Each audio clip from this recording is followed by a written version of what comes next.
تو حضور نے ایک مرتبہ پوچھا صحابہ سے اتدرون من المفلس، تم جانتے ہو مفلس کون ہوتا ہے؟ صحابہ نے جواب دیا المفلس عندنا من لا درہم لہ ولا دینارا،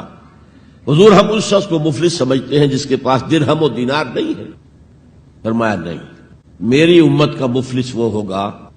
جو بہت سی نمازیں لے کر آئے گا، بہت سے روزے لے کر آئے گا، بہت سے حج لے کر آئے گا، بہت سے عمرے لے کر آئے گا، لیکن اس کے ساتھ ہی قد شتم ھذا، فلاں شخص کو گالی دی تھی، واکل مال ھذا، فلاں شخص کا مال کھا لیا تھا، فلاں شخص پر تہمت لگائی تھی۔ اب وہ سارے دعوے دار آ جائیں گے اللہ اس نے میرے ساتھ یہ کیا، ٹھیک ہے بھائی اس کی نمازیں تم لے جاؤ، اور تو کچھ ہے نہیں،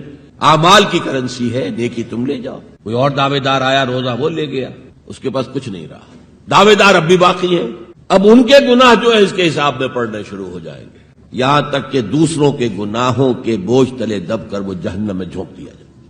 یہ مفلس